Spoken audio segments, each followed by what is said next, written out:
En Aragón Radio, Historia de Aragón, con Sergio Martínez y Santiago Navascués.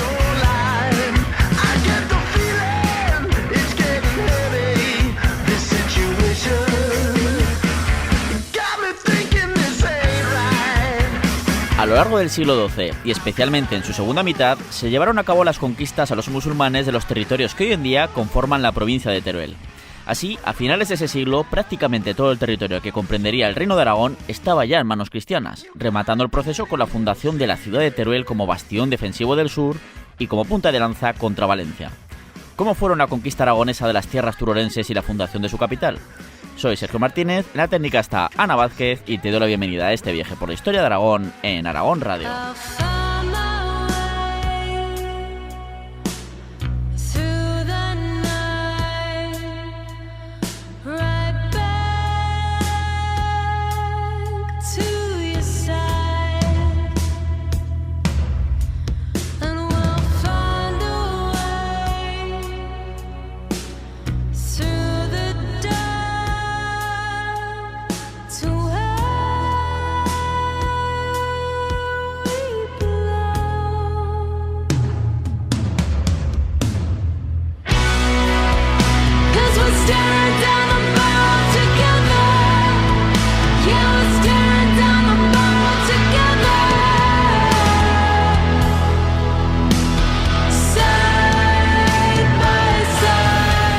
En este programa hemos relatado en diferentes ocasiones muchos de los aspectos del inicio de la expansión del Reino de Aragón desde los valles pirenaicos del norte en esa lucha sin cuartel con la taifa de Zaragoza por el dominio de los llanos.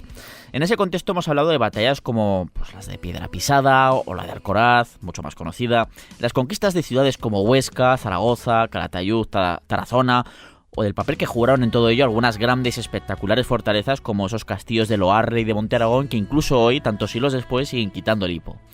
Por supuesto, también hemos hablado de las grandes conquistas del rey Alfonso I el Batallador, en toda la cuenca media del río Ebro, para irnos después más allá para hablar del proyecto expansivo de lo que acabó siendo la Corona de Aragón, tanto en Occitania como después hacia el Andalus y el Mediterráneo.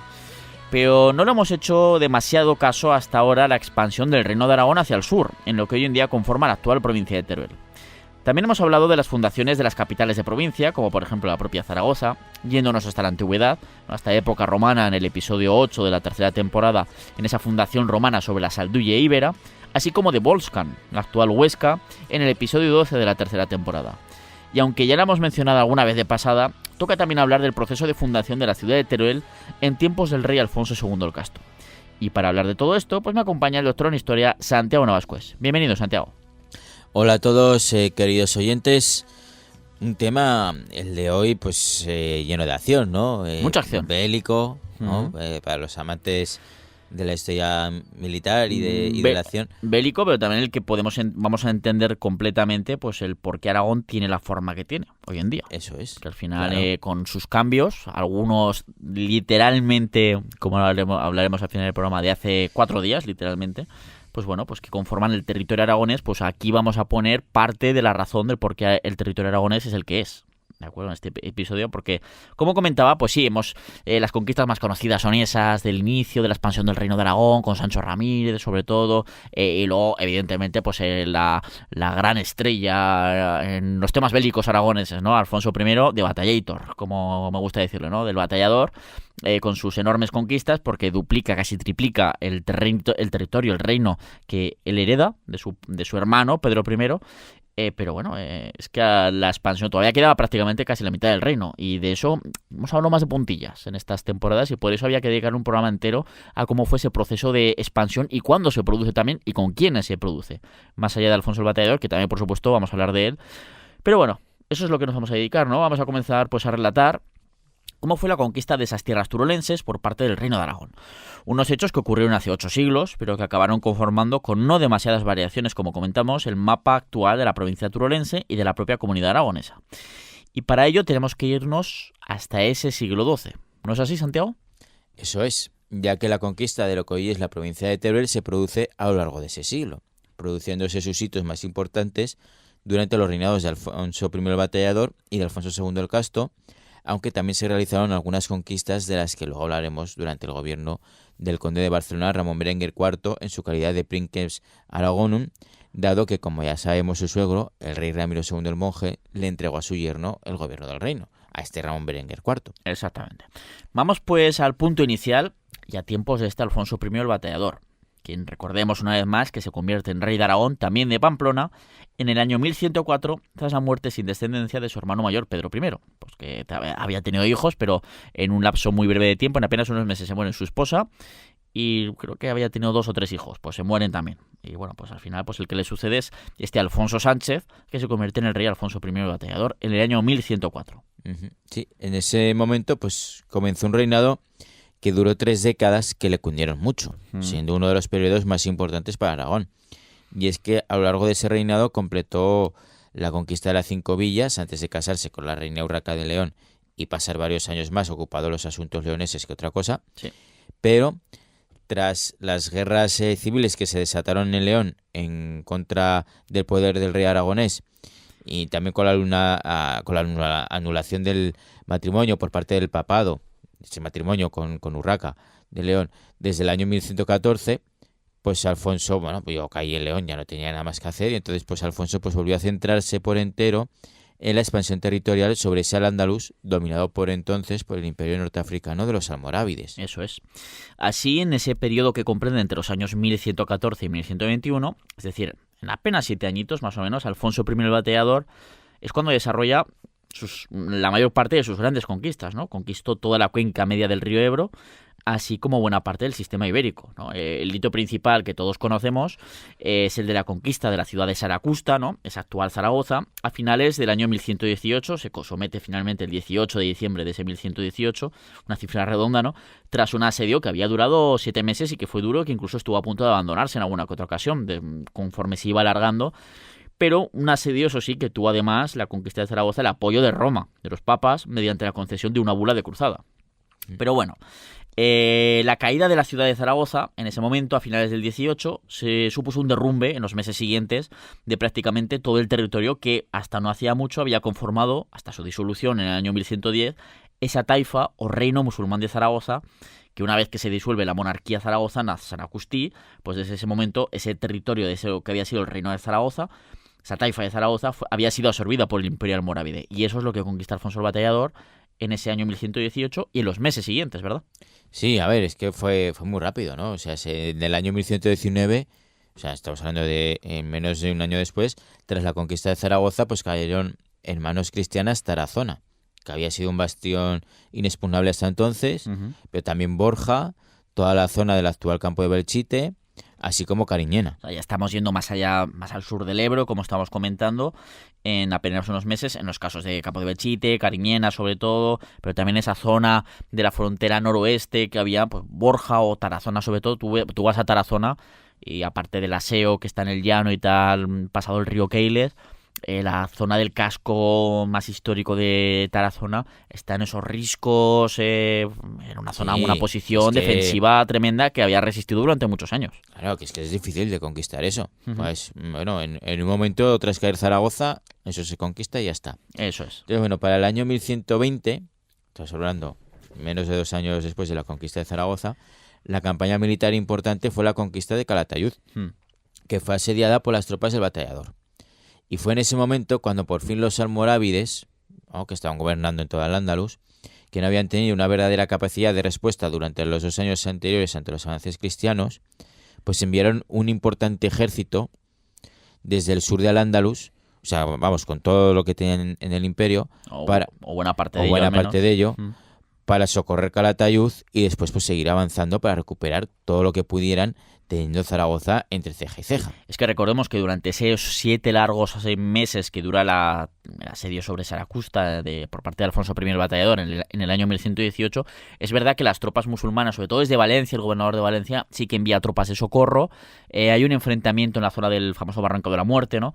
Pero incluso hay otros intentos de ataque que cuando ven la situación se retiran porque ven que no pueden hacer nada, no porque están en inferioridad numérica, pero no se produce de verdad la llegada de un ejército importante de los almorávides para revertir la situación. Ahora ya sí, en el año 1120 están yendo a socorrer ese asedio de Calatayud al que está siendo sometido por las tropas de Alfonso el Batallador, y luego ya, pues una vez que su idea era vencerles, hacer que se retirara y seguir avanzando hacia el norte, incluso recuperar Zaragoza. Sí, ahora Alfonso el Batallador se va a encontrar enfrente con el ejército de un imperio, que no es lo mismo que la situación que había vivido antes, ¿no? Y fue un poco un cara cruz que el que ganara pues se lo llevaba todo, ¿no? O sea, bueno, todo, o al menos iba a ser una batalla muy importante muy decisiva. Y muy decisiva. Sí.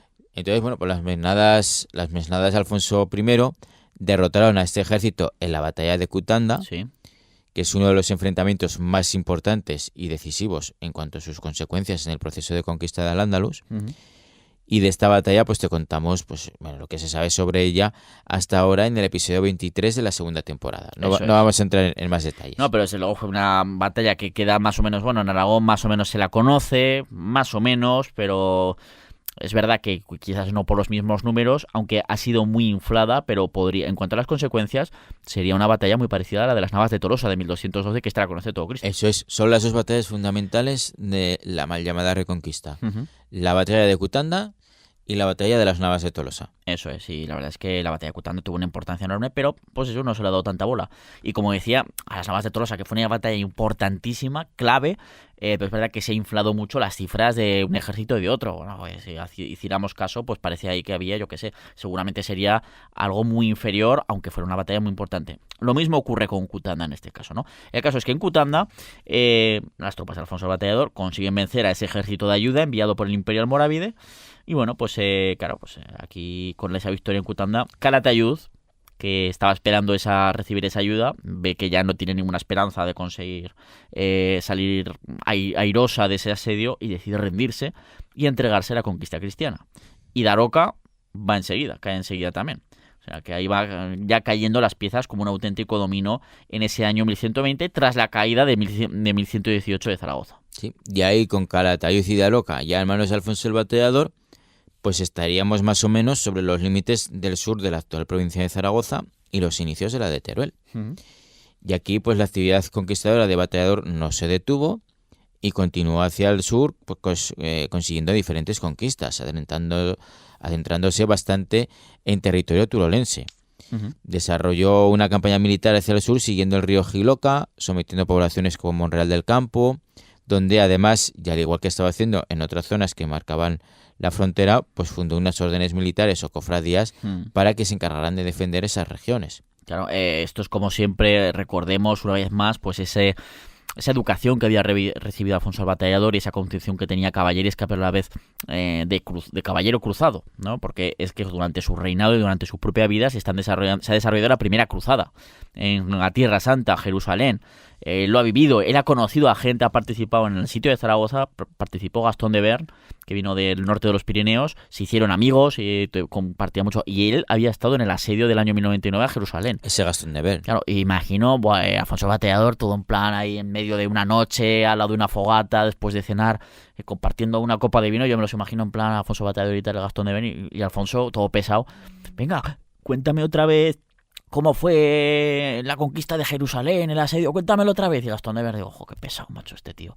Pero al final, bueno, esto es un poco broma, ¿no? Pero es cierto, o sea, porque compartían esas situaciones y Alfonso el Batallador sabe ya de esas órdenes militares que se están creando en Tierra Santa y que se están expandiendo por Europa, esos templarios, tal, y él, pues, quiere crear también unas órdenes militares propias para... Quiere reproducir lo mismo. Claro, pues la cofradía de Belchite, por ejemplo, ¿no? De esa zona, que además era no solo para defender esas fronteras, como has comentado, sino también para que lideraran una repoblación, podríamos decir. Algo que sería intenta importante. Atraer pobladores. Eso también. También intenta atraer pobladores, porque al final sí ha hecho unas conquistas muy grandes, toda la cuenca del Valle Medio del Ebro en muy poquito tiempo, como estamos viendo, y aún continuaría hacia el sur, pero para eso necesita gente.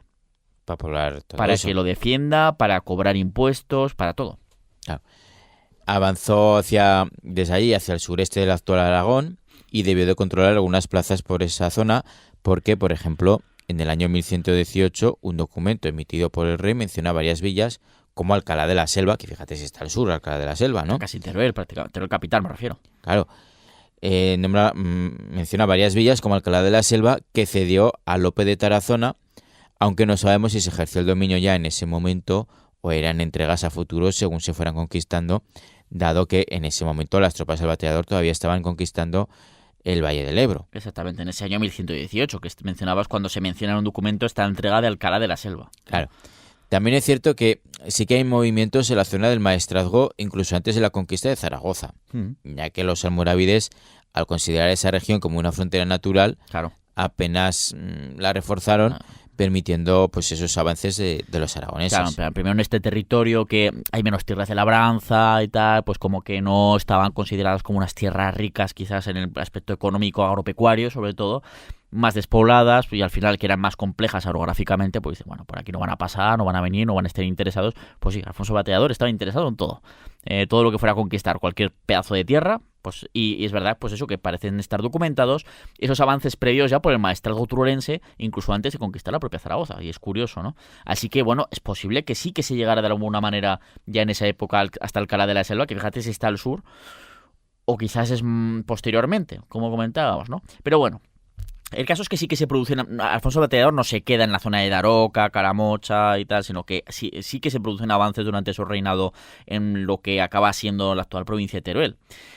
Pero estos avances serán también más posteriores, ¿no? Porque, aparte en estos momentos, porque claro, entre medias, recordemos que se produce entre los años 1125 y 1126 esa fabulosa campaña que se le mete entre ceja y ceja de intentar conquistar la ciudad de Granada, que de haberlo conseguido pues lo habría hecho pues 3 siglos y pico antes que los reyes católicos, ¿no?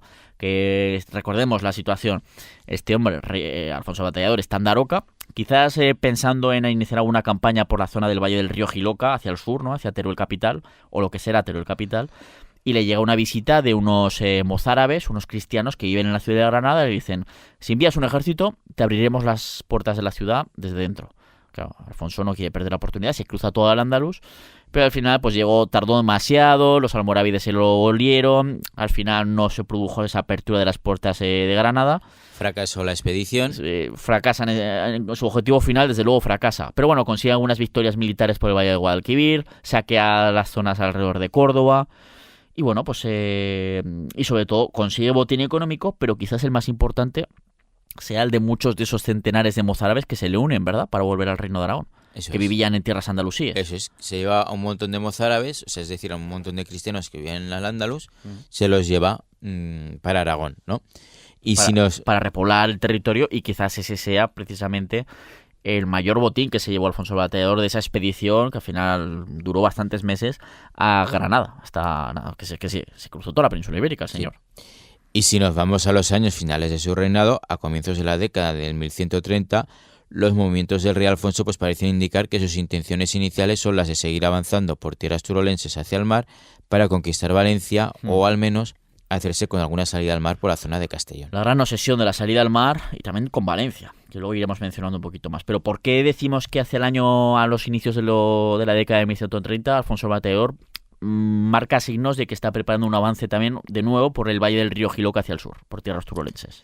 Porque vemos que en esos años refuerza la frontera sur y fortifica plazas bastante al sur, muy cerquita de Albarracín, como Singra, Torre la Cárcel y Cella. Como preparando el terreno para seguir avanzando, ¿no? Digamos. Claro. Pero justo en ese momento se producen ciertos movimientos en la frontera este y entonces abandona el proyecto para avanzar hacia tierras ilerdenses. Por ejemplo, en el año 1133 conquistó Mequinenza, somete toda la zona entre el río Ebro y el Matarraña, sin hacerse con la cuenca de este último río, cuya conquista pues va a quedar para más adelante. Sí, que luego la comentaremos. Sí. El paso siguiente fue el de intentar someter Fraga y Lérida para abrirse paso hacia el puerto de Tortosa y así lograr una salida directa al mar Mediterráneo. Pero como ya sabemos, en Fraga cayó derrotado por los almorávides y Alfonso I el Batallador acabó muriendo el 7 de septiembre del año 1134 a causa de las heridas que sufre en esta batalla. Sí, acaba muriendo en Poleñino, ahí en los Monegros, y bueno, pues ahí está pues esos 30 años de reinado en los que fue importantísimo para la expansión del reino aragonés y para otras circunstancias, ¿no? Pero como vemos, Alfonso el Batallador, volvemos a repetir, no se queda solo en la cuenca del Ebro, sino que avanza bastante hasta el sur. Pero a su muerte, ya lo sabemos, se abrió entonces un periodo caótico en los años siguientes para el reino de Aragón que provocó no solo un importante frenazo en la expansión territorial del reino, sino que además acabó perdiendo también terreno.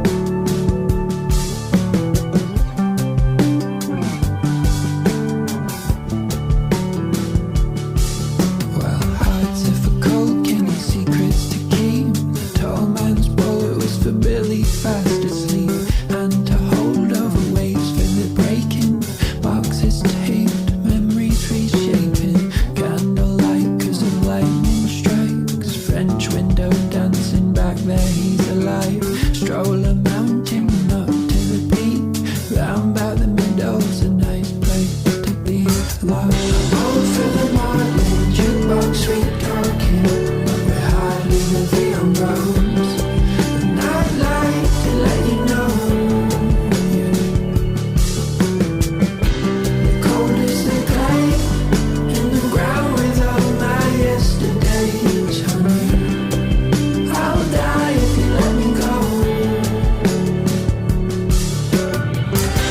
Y bueno, como ya sabemos, Alfonso I el Batallador falleció sin dejar descendencia, sin dejar herederos, puesto que de ese matrimonio que hemos mencionado antes con Urraca I de León, pues ya sabemos que no nacieron hijos y no se volvió a casar, y bueno, tampoco se le conocen amantes ni hijos ilegítimos, la verdad es que no se conoce al menos nada al respecto.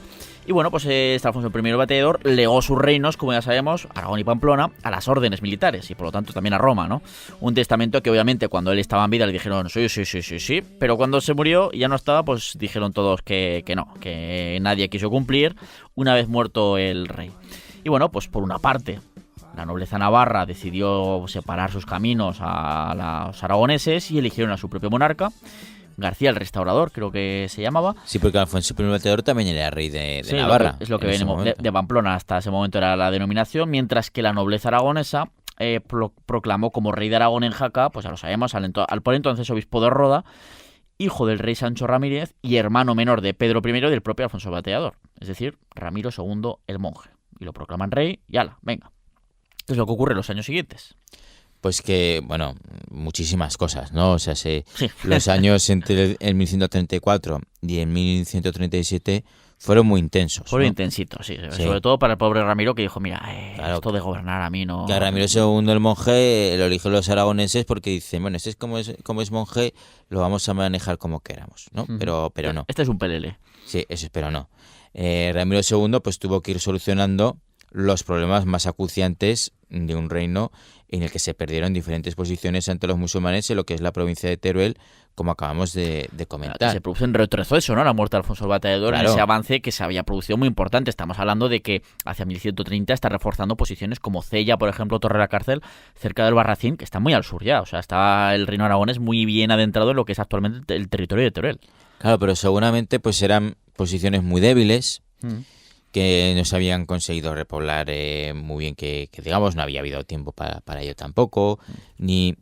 Entonces, bueno, eran posiciones muy débiles, también hay que decirlo, y no hay que pensar en una gran ofensiva de los almorávides aprovechando la muerte de Alfonso el Batallador, sino que probablemente pues, lo que hay que pensar es en pequeñas escaramuzas e incluso en una retirada cristiana ante la situación de crisis e incertidumbre que estaba viviendo el reino, ¿no? En ese momento, ¿no? Claro. Que se había muerto el rey, que no había heredero y que tienen que, bueno, sacarse de la chistera el llamar al hermano pequeño. Que llamarlo, ¿no? Sacarlo del convento directamente. Sacarlo del convento, llevárselo a la catedral de San Pedro de Jaca Eso es. y proclamarlo rey, quieras o no. O sea, Que estos según los fueros aragoneses de la época no se podía hacer, ¿no? Un monje no podía. Bueno, no, podía reinar. no según exactamente los fueros, sino según una especie de tradición que venía más del tema visigodo, de que Claro. alguien, porque en Castilla también se produce, de que alguien que hubiera estado ya, hubiera cogido los hábitos religiosos, en este caso era, por ejemplo, ¿no?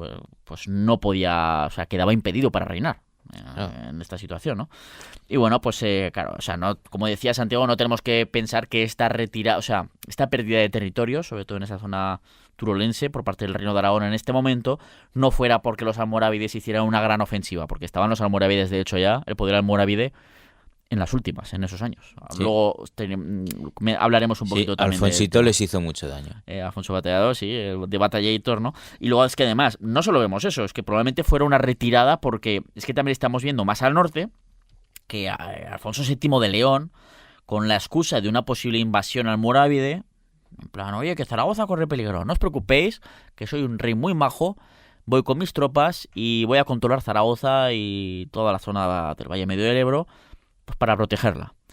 Era la excusa. Lo que quería hacer era quedarse esos territorios en detrimento de un reino de Aragón en plena crisis. Esto Alfonso VII de León. Alfonso VII de León, o sea, que el follón era tremendo, ¿no? Claro.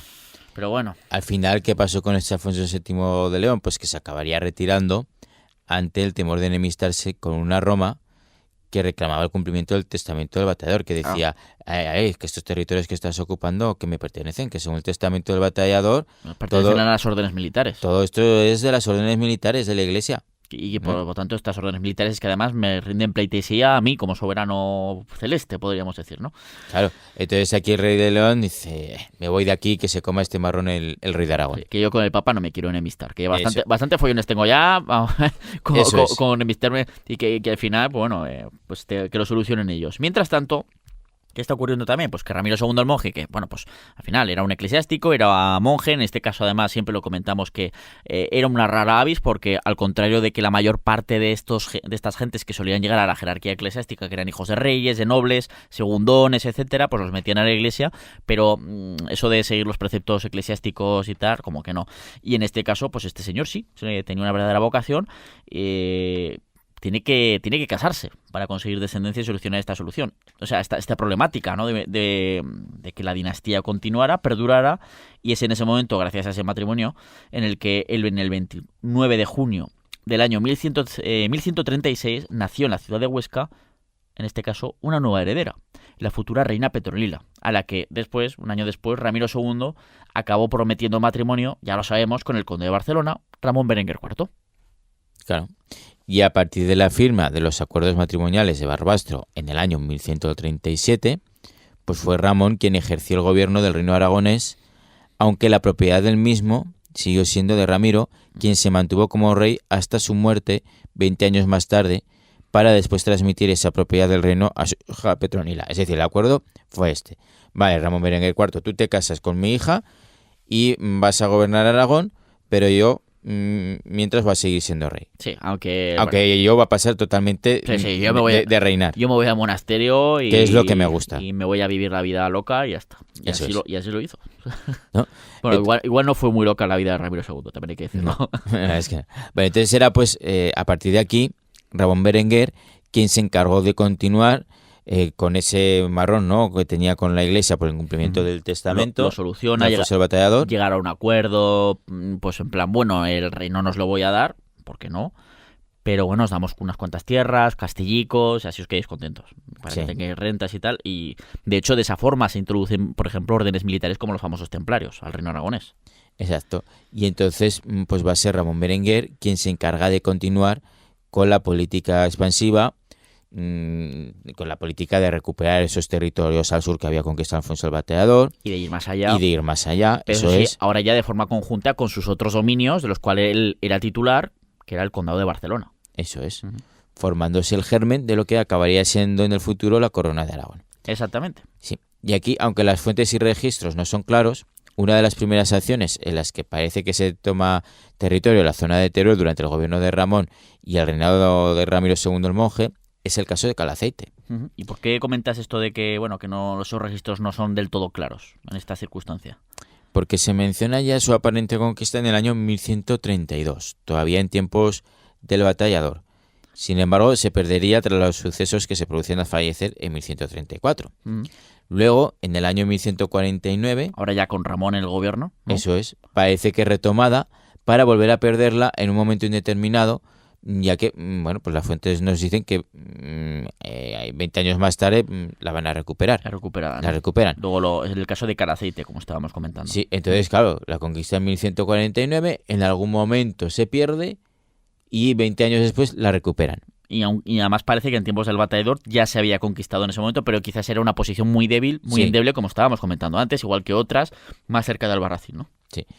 Tenemos que tener en cuenta que la primera gran campaña militar hacia tierras andalusíes del gobierno de Ramón Berenguer como Princeps Aragonum fue dirigida a la zona del Cinca, logrando las conquistas de Fraga y Lérida en el año 1149. Es que era una frontera muy endeble, muy estratégica, que además separaba territorialmente todavía el reino de Aragón y ese condado de Barcelona y el resto de condados sobre los que tenía soberanía, digamos, o digamos mayor poder este conde barcelonés, ¿no? Y claro, esa conquista de Lérida y Fraga, que están muy cercanas una de otra, por eso que hay prácticamente el asedio, el ataque es conjunto y se rinden prácticamente a la vez en ese año 1149.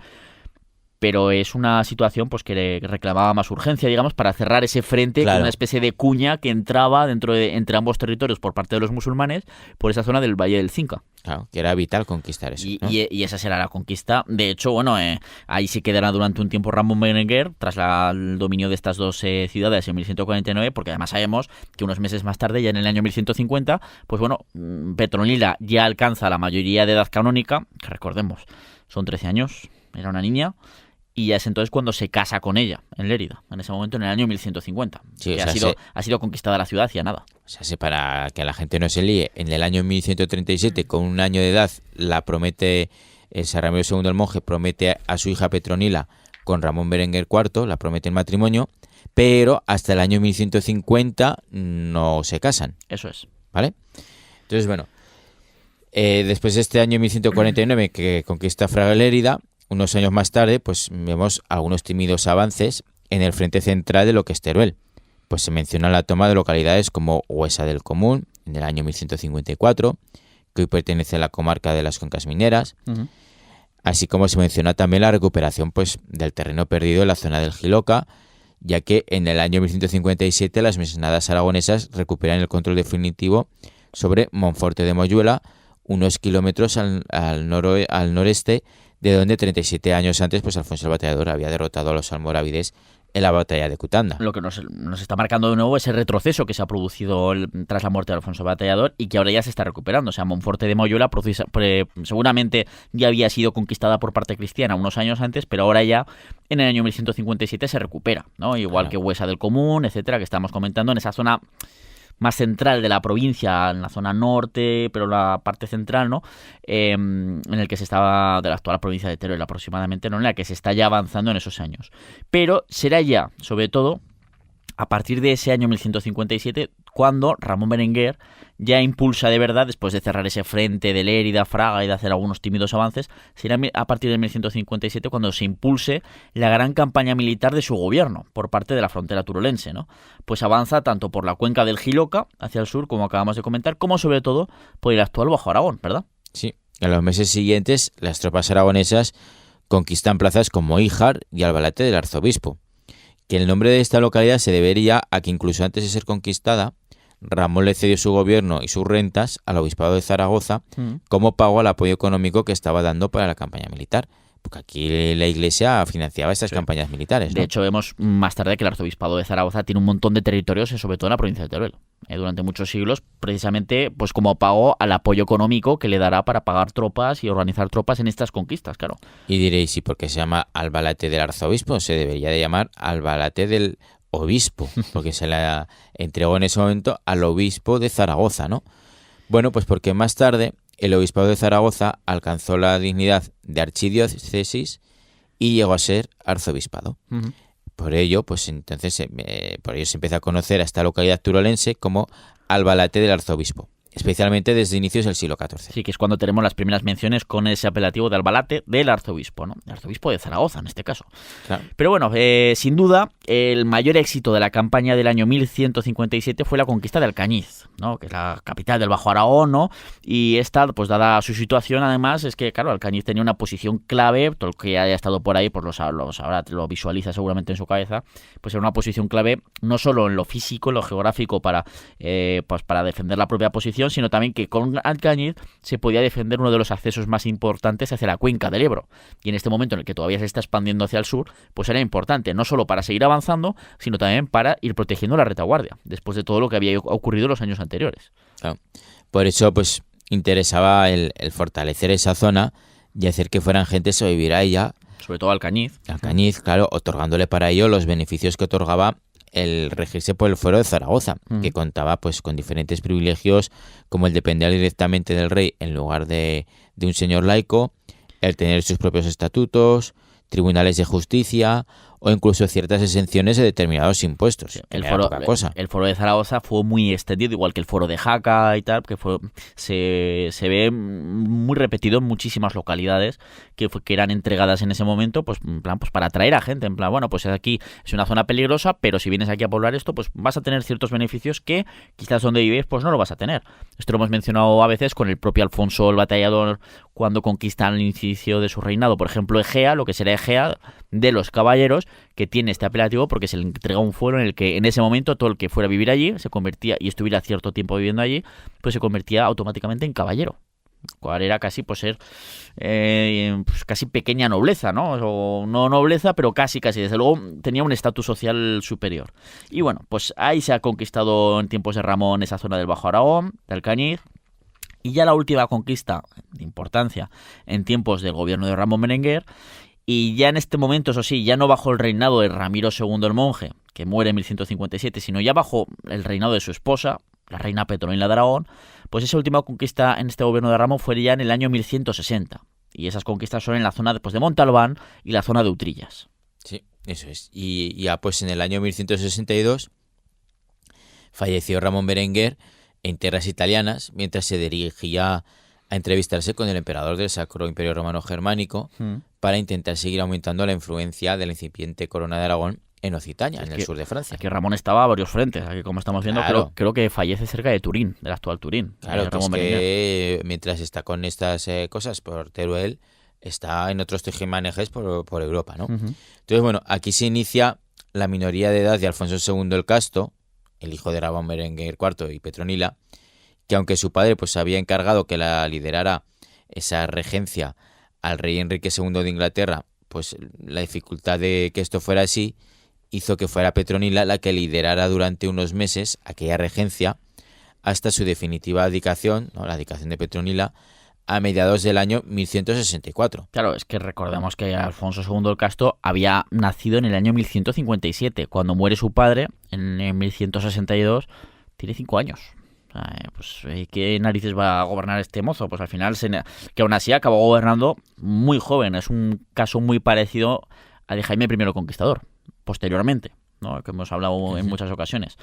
Bueno, el caso es que, bueno, ahora ya sí, con la llegada al trono de Alfonso II el Casto, pues ya sí que se confirma de verdad esa famosa unión dinástica entre la Casa Jimena Aragonesa y la Casa Condal de Barcelona, puesto que ya es una misma persona, el soberano por derecho propio y transmisor de esos derechos a su vez a su descendencia, tanto del Reino de Aragón como del Condado de Barcelona. Claro, ya no es como Ramón, que había gobernado el Reino de Aragón pero no podía transmitir la propiedad, porque eso lo hacía Petronila, sino que lo hace ya él como tal, Alfonso II. Claro, porque este señor hereda el Reino de Aragón por parte de madre y el Condado de Barcelona por parte de padre. Porque de hecho... Y eso se lo transmite a sus hijos. En esas... Porque a veces se habla, pues ya se sabe que con estas discusiones bizantinas, que se habla de una parte u otra, no, porque Ramiro II regaló o donó el Reino de Aragón a la Casa Condal de Barcelona. No, la única circunstancia en la que el Reino de Aragón hubiera pasado a propiedad, que eso sí que es cierto, de la familia Condal de Barcelona, es decir, de Ramón Berenguer IV, es si después de casarse Petronila hubiera fallecido antes que su marido y además sin tener descendencia. Petronila sobrevivió a Ramón Berenguer IV y tuvieron varios hijos. Por lo tanto, si esa circunstancia no se cumplió, en ningún momento el Reino de Aragón pasó a formar parte de la propiedad de la familia Condal de Barcelona. Siguió en Ramiro II y después en su hija Petronila y después en su hijo Alfonso II. Tan fácil como eso. Eso es, ¿no? Entonces, bueno, Alfonso II el Casto, Alfonso, el hijo de ambos, pues continuó por un lado con las políticas de su padre para reforzar la presencia e influencia de la dinastía en tierras occitanas, del sur de Francia, de lo que es la actual Francia, pero también pues continuó con la expansión hacia tierras andalusíes. Entonces, en el paso de las décadas del 1150 y 1160, se produjo el definitivo debilitamiento y hundimiento del poder almorávide, tanto en Al-Ándalus como en el norte de África, siendo sustituido por otro nuevo imperio, el de los almohades, en el norte de África y en Al-Ándalus, quienes tomaron el poder. Sí, exactamente. Ahí ya tenemos que hablar del Imperio Almohade, ¿no? Que, bueno, recuperó cierto poderío que los almorávides habían ido perdiendo en las décadas anteriores, ¿no? Los almorávides. Y, bueno, aún así el proceso conquistador continúa durante ese reinado de Alfonso II el Casto, que si os interesa entrar más en detalle ese reinado, en cuanto a pues, las decisiones que se toman, los diferentes frentes y tal... en este caso, en este programa, estamos hablando más de la conquista de lo que es la actual provincia de Teruel, como ya sabéis, pues el reinado de Alfonso II os lo contamos en el episodio 22 de la tercera temporada y que tenéis, como siempre, pues disponible para escuchar en podcast cuando queráis, ¿no? Y durante ese reinado, pues se terminó de completar a grandes rasgos, durante el reinado de Alfonso II, pues la conquista de lo que hoy en día es la provincia de Turolense. Y por lo tanto se conformó ya prácticamente casi todo el territorio que acabaría siendo Aragón, hasta hoy en día. O sea, son por lo tanto unos años muy importantes en cuanto a lo político, lo geográfico también, y conformar lo que acabará siendo Aragón hasta el día de hoy, realmente, casi a buenos rasgos, ¿no? A grandes rasgos. Yo siempre lo he dicho que el reinado de Alfonso II el Casto se pasa muy de puntillas por él y sin embargo es uno de los más importantes. Sí. Es uno de los reinados más importantes Por muchas circunstancias, además. de la corona de Aragón, ¿no? Entonces, bueno, especialmente durante la segunda mitad de la década de 1160, ¿no? Ahí ya, bueno, pues hacia el 1163 están documentados avances pues por las cuencas de los ríos Martín y Guadalupe, ¿no? Pero la gran campaña militar de su reinado en esta frontera sur se desarrolla entre los años 1166, y 1169, al poco de tomar el poder total tras la abdicación de Petronila en el verano del año 1164. Es decir, que probablemente estamos viendo ahí una declaración más de intenciones de un joven, que sigue siendo un niño, de este Alfonso II, que contaba con alrededor de 10 años de edad en ese momento y que quería demostrar, pues suponemos, oye, pues ya que es el rey y también conde de Barcelona, pues quería demostrar su valía, su fortaleza, también para asegurar su posición en el trono, seguramente. Y con estas campañas militares es algo que se repite mucho en muchos lugares a lo largo de la historia. Pues llegas al trono, eres muy joven, después de un gobierno fuerte, podríamos decir, pues tienes que demostrar a la nobleza y a tus consejeros y tal, pues que tú también vas a dirigirles bien. Y ya no solo eso, que también, oye, tú coges y mandas a los nobles, que son un nido de víboras, que van a pretender manejarte, les mandas a guerrear y te los quitas de encima. Sí, bueno, los mantienes, más que quitártelos de encima, los mantienes ocupadicos, sino que se lo digan a Jaime I. Claro. Otra vez vuelve a salir este señor. Sí. Pues el caso es que en esos años, aunque en fecha indeterminada, en esa campaña de finales de la segunda mitad de la década de 1160 que comentaba Santiago, pues por ejemplo, en fecha indeterminada, esto no lo sabemos, se conquista, por ejemplo, Alcalá de la Selva. Pero también se conquista en Calanda, Castellote, Aguas Vivas y Cantavieja entre esos años de 1166 y 1169, ya en ese reinado de Alfonso II. También en torno a los años 1168 y 1169, y especialmente tras conquistar Caspe, fue tomada toda la cuenca del Matarraña con localidades como Valderrobres, Calaceite, que después de haber sido conquistada 2 veces anteriormente, como os hemos contado antes, se ocupa ya de forma definitiva por parte cristiana, así como Beceite también, ¿no? Que hay por entonces. Es ahora esa cuenca del Matarraña que os hemos comentado, que se había quedado ahí como un huequecillo y tal frente a la zona del Maestrazgo de Castellón, pues es cuando ya se conquista definitivamente y se incorpora al reino aragonés. El avance prosiguió hacia el sur, pues en el año 1169 es conquistada toda la serranía de Gúdar y localidades como Monteagudo del Castillo, y con esto pues prácticamente se había completado la conquista aragonesa de las tierras turolenses. Pero todavía quedaba ahí pendiente la última gran conquista de su reinado, podríamos decir, ¿no? Sí, porque una de las obsesiones que tuvo Alfonso II de Aragón fue la conquista de Valencia a los musulmanes. De hecho, en su testamento llegó a poner que quería ser enterrado allí y en el caso de fallecer antes de lograrlo, cosa que acabó ocurriendo, que se le enterrara en otro lugar, pero que a la conquista de la ciudad valenciana se trasladaran sus restos hasta allí. Sí, pero bueno, como sabemos ya, pues Alfonso II murió en el año 1196, prematuramente, apenas tenía 39 años de edad. Y bueno, la ciudad de Valencia acabaría siendo conquistado por su nieto, precisamente este Jaime I Conquistador, ya en el año 1238. O sea, pasarían bastantes años hasta que lograra conquistar esta ciudad de Valencia, este sueño de Alfonso II de conquistar esta ciudad a los musulmanes, ¿no? Pero el caso es que, bueno, aquí nos hemos adelantado mucho, ¿no? Muchos años hasta lo de Valencia, y lo que falta en esta historia realmente es la campaña de Alfonso II del año 1171, en la que, según se suele establecer, el 1 de octubre, las tropas de Alfonso II de Aragón conquistaron una pequeña posición defensiva a los musulmanes. Una posición llamada Tirguad. ¿Por qué es tan importante, Santiago? Porque por lo que se sabe hasta ahora, arqueológicamente no parece que fuera una posición de demasiada importancia más allá del lugar que ocupaba.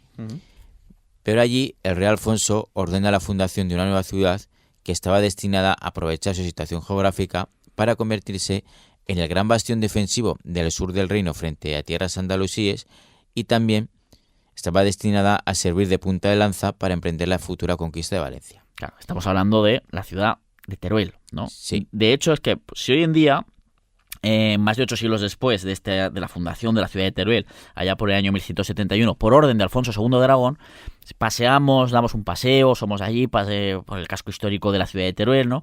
Y nos fijamos un poquito con cierto detalle, con lo que vamos a decir, es que podemos ver perfectamente el porqué escoger esa ubicación, ¿no? Para la fundación de esta ciudad. Claro, también podemos hacer el truco de ir a Google Maps. Oye, pues mientras estamos escuchando el programa, nos vamos al ordenador, o cogemos el móvil y nos ponemos con Google Maps, nos ponemos justo encima del casco antiguo de Teruel, que además se ve perfectamente la huella, ¿no? Y ver cómo está determinado. Es que se ve perfectamente la huella de ese Teruel medieval, ¿no? Tendríamos una ciudad enclavada en una especie de risco y muy bien protegida por el sur, gracias al barranco que solo se salvó ya en la década de 1920, fijaos, con la construcción del famoso viaducto diseñado por Fernando Güell y que permitió el famoso ensanche de la ciudad hacia el sur, ¿no? Hacia los llanos de Pinilla. Mientras, por el este, también hay un gran desnivel que se puede ver perfectamente en la ronda de Ambeles, donde está situada actualmente la estación de autobuses de la ciudad, ¿no? Mientras que por el este tenemos el valle del río Turia, con ese desnivel también que se aprecia perfectamente en uno de los lugares más icónicos de la capital turolense, como es la escalinata que lleva al Paseo del Óvalo, donde está por ahí también la estación de tren. Es decir, que está, salvo por el norte, rodeada de grandes desniveles. Vamos, que estábamos hablando de una posición defensiva formidable. Totalmente. Casi inexpugnable, y que tuvo un papel fundamental medio siglo después de su fundación para la conquista de las tierras valencianas. Como has dicho antes, Santiago, fue la punta de lanza y por eso Alfonso II la ordena fundar ahí, porque él estaba pensando en conquistar Valencia y para eso necesitaba una gran ciudad que defendiera ese territorio. Un bastión. Y a la vez fuera un bastión defensivo y a la vez fuera la punta de lanza para conquistar tierras valencianas, como lo acabó siendo, pero con su nieto. Claro. De esta forma, pues en el año 1171 comenzaba la historia de la que es la más joven de las 3 capitales de provincia aragonesas. Eso es. Con ella y con todas las conquistas anteriormente mencionadas, el Reino de Aragón prácticamente dejaba marcadas las que acabarían siendo sus fronteras definitivas, especialmente cuando Jaime I decidió no incorporar al Reino aragonés las tierras de Valencia, dejándoles sin salida directa al mar. Eso es. Ciertamente hubo cambios posteriores en tiempos de Pedro II el Católico, hijo y sucesor de Alfonso II el Casto, y también durante el reinado del propio Jaime I. Cambios territoriales, algunos cambios en esa conquista, ¿no? Pero realmente fueron mínimos, ¿no? Salvo uno que fue bastante importante. El único cambio importante que quedaba realmente era el señorío del Albarracín, que seguro que algunos estéis pensando, oye, pues Albarracín todavía fue posterior. Es verdad, es un territorio que había sido, recordemos, una taifa, un reino islámico independiente durante casi un siglo, a pesar de estar rodeado de poderosísimos rivales, ¿no? Tanto cristianos como musulmanes, que luego fue sometida a esta taifa del Albarracín por los almorávides, igual que la taifa de Saracusta y otras taifas, ¿no? Y que más o menos en la época que hemos estado relatando ahora, en estos años de la segunda mitad del siglo XII, fue cuando pasa esta taifa antigua, bueno, este territorio de Albarracín pasa a las manos de la familia navarra cristiana de los Azagra, los famosos Azagra, ¿no? Que en muy pocos años consigue cristianizar estos dominios que tiene. Y ahí empieza la historia del señorío cristiano independiente de Albarracín, ¿no? Que ya en el siglo XIII comienza a estar cada vez más en la órbita de la corona de Aragón, pero seguía siendo un señorío independiente. Incluso anteriormente había estado más hacia Castilla, pero ahí estaba enclavado entre los dos territorios. Pero bueno, ya en época de Jaime I, en el siglo XIII, está ya más en la órbita de la corona de Aragón.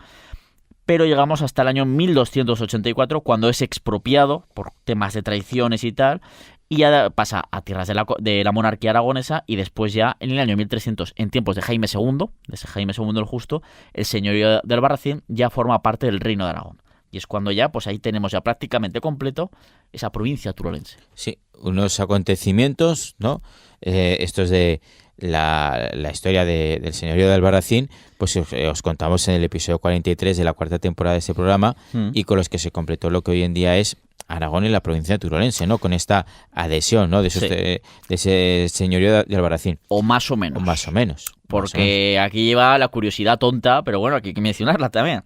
Porque en este año 2024, en el que estamos actualmente grabando este episodio, pues bueno, se ha confirmado ya, por tema judicial y todo eso, que unas tierras que llevaban siglos en litigio, que además son unas 2.000 hectáreas de monte cerca del Albarracín, van a pasar definitivamente a la provincia turolense, en detrimento de Cuenca, porque ahí había una, pues entre Cuenca, bueno, y en el caso de Teruel y tal, y bueno, pues finalmente van a pasar definitivamente a la provincia de Teruel, y bueno, Teruel sigue creciendo y Aragón sigue creciendo todavía en 2024, ¿no? Tengo que hacer la pregunta. ¿Podría ser una conquista durante el reinado de Felipe VI? Pues porque no tiene absolutamente nada que ver. De España. Pero imagínate que llega esto, hay un cataclismo zombie o lo que sea dentro de 2000 años, se pierde muchísima información, quedan estos retazos de historia y se ve que 2024 pasaron al ayuntamiento de Albarracín en la provincia de Teruel 2.000 hectáreas que estaban en disputa con Cuenca, sin ninguna información más que en esa época estaba en España el rey Felipe VI. Felipe VI conquistó. Sí, Felipe VI ejerció sus labores diplomáticas. Conquistó dentro de su propio reino. Para adherirse. Bueno, esto es una broma, evidentemente, pero bueno, aquí está pues esa curiosidad, ¿no? Pues al final que seguimos hasta todavía en la actualidad, ¿no? Y bueno, hasta aquí realmente llega ya la historia de lo que fue la conquista de las tierras turonenses y de lo que conforma la provincia de Teruel y de lo que fue definitivamente casi con pequeños cambios como estamos viendo, salvo además el importante de la adquisición del señorío de Albarracín, pues la formación de lo que fue el Reino de Aragón y lo que acabó siendo actualmente la Comunidad Autónoma de Aragón.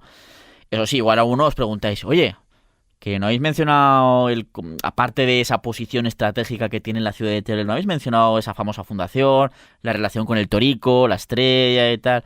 Bueno, porque eso no lo hemos mencionado para dedicarle más tiempo a lo demás y porque además ya os lo contamos en su momento en el episodio 4 de la primera temporada. Toda esa leyenda del toro, de la fundación de Teruel, etcétera. Así que si os interesa un poquito más, pues ya tenéis ese episodio 4 de la primera temporada disponible en podcast.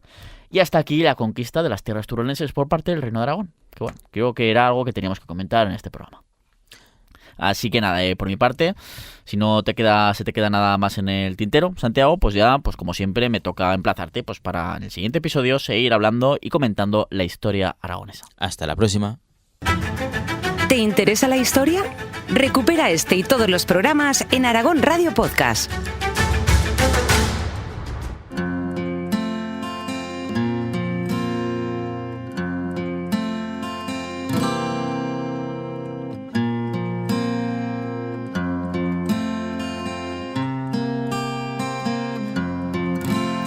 Esperamos como siempre que por supuesto que hayáis disfrutado de este episodio, que hayáis aprendido muchas cositas o recordado otras, y ya sabéis que este programa Historia de Aragón lo podéis escuchar cada sábado a las 3 de la tarde en la FM de Aragón Radio, pero también lo podéis escuchar por supuesto en cualquier momento cuando deseéis en podcast y lo encontraréis en aragonradio.es, Aragón Cultura, historiaaragón.com y en plataformas como iVoox, Spotify, Apple Podcast y el canal de Historia de Aragón en YouTube.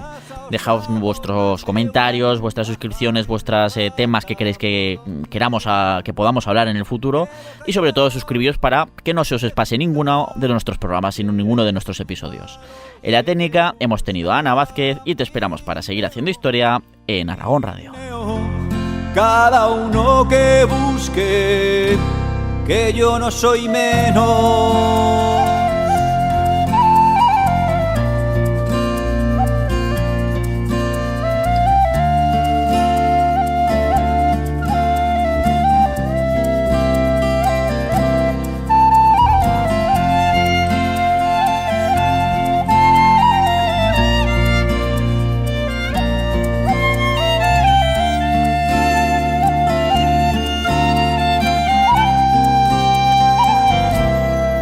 Contar a chicos, escuchar a viejos, antiguas batallas de caballeros, tallar en piedra la vida de tantos hombres y mujeres que por ti pasaron, ver chesos en Oza, plantar batalla, en sótanos la foz, la cabaña, jugar con la vida y ganarse el pan, hacer contrabando por la de Roldán. Quedo callado si preguntan que eres tú para los que te buscan. Pirineo, Pirineo, cada uno que busque que yo no soy menor.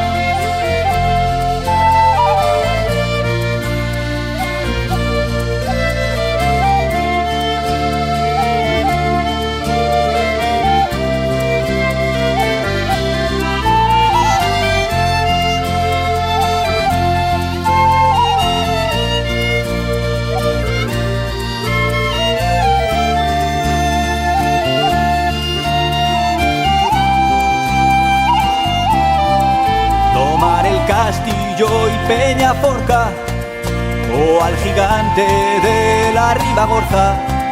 Pasar Bachimaña cara al infierno, besar la gran facha en pleno invierno, ver Mondarruego remontar el Ara, soltar ganao pasao ver Natuara, salir de Broto en julio a la fin, saludar amigos en Gavarní. Quedo callado sin preguntar, que eres tú para los que te buscan. Pirineo, Pirineo, cada uno que busque, que yo no soy menos.